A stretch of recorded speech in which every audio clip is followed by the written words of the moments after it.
ভয়ত পেপুৱা লাগিছে এতিয়া অসম চৰকাৰে এছআইটি দল ক'ত ৰাখিব শ্যামকানু মহন্ত সিদ্ধাৰ্থ শৰ্মা শ্যামকানু মহন্ত আৰু সিদ্ধাৰ্থ শৰ্মা কেন্দ্ৰীয় কাৰাগাৰত ৰাখিলে কেনেধৰণৰ অৱস্থা হ'ব আজি শেষ সীমা আছে শ্যামকানু আৰু সিদ্ধাৰ্থ শৰ্মা আৰক্ষীৰ জিম্মাৰ ম্যাদ উকলিব শ্যামকানু আৰু সিদ্ধাৰ্থ শৰ্মা ক'ত ৰাখিব কি কৰিব সবিস্তাৰি লৈ আহিছোঁ আজিৰ এই বিশেষ প্ৰতিবেদনত আপোনাক নমস্কাৰ মই সম্পক মিডি আপোনালোকে চাবলৈ আৰম্ভ কৰিছে বিশেষ প্ৰতিবেদনত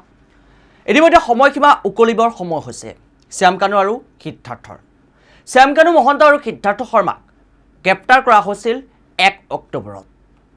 1 অক্টোবৰত দিল্লীত গ্ৰেপ্তাৰ কৰি গুৱাহাটীলৈ লৈ অনা হৈছিল শ্যামকানু মহন্ত আৰু সিদ্ধাৰ্থ শৰ্মা দুয়োকে ইতিমধ্যে আৰক্ষীয়ে 1 অক্টোবৰৰ পৰা 14 দিনৰ জিম্মাত লৈছিল এজন আসামী যদি গ্ৰেপ্তাৰ কৰা হয় তেন্তে আৰক্ষীয়ে জিম্মাত ল'ব পাৰে 15 দিন যাৰ পৰিপ্ৰেক্ষিতত এজন আসামীক জিম্মাত লোৱাৰ সময়ত আৰক্ষীয়ে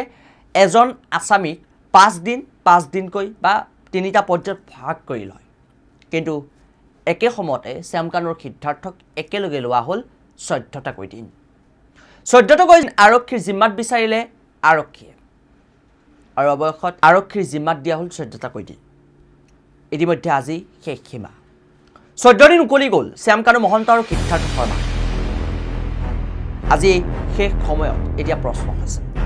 শ্যামকানু মহন্ত সিদ্ধাৰ্থ শৰ্মা ক'ত ৰখা হ'ব কিয়নো প্ৰতিখন কাৰাগাৰতে এতিয়া জুবিন অনুৰাগী আছে কেন্দ্ৰীয় কাৰাগাৰত আছে ভিক্টৰ দাস অজয় ফুকন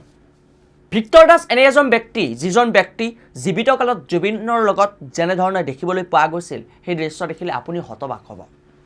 জুবিনৰ অনুপ্ৰাণিত হৈছিল ভিক্টৰ দাস বহু অনৈতিক কাৰ্যকলাপৰ পৰা আঁতৰত আছিল ভিক্টৰ দাস জুবিনৰ সান্নিধ্যই যেন ভিক্টৰ দাসৰ জীৱন সলনি কৰিছিল ঠিক তেনেদৰে অজয় ফুকন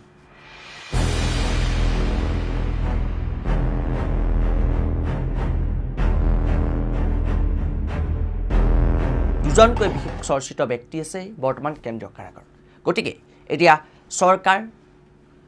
চৰকাৰৰ ভয় লাগিছে এছআইটিৰ ভয় লাগিছে ক'ত ৰাখিব সিদ্ধাৰ্থ শৰ্মা আৰু শ্যামকানু মহন্ত কাৰণ জুবিনে যেতিয়া মৃত্যুক আঁকোৱালি লোৱা বুলি খবৰ বিয়পি পৰিছিল চৰ্চালৈ আহিছিল তেতিয়াই প্ৰথমে দোষাৰোপ কৰিছিল শ্যামকানু মহন্ত আৰু শেহতীয়াকৈ সিদ্ধাৰ্থ শৰ্মাৰ নাম সাঙুৰ খাইছিল দুজনৰ বিৰুদ্ধে ইতিমধ্যে জাঙুৰ খাই উঠিছিল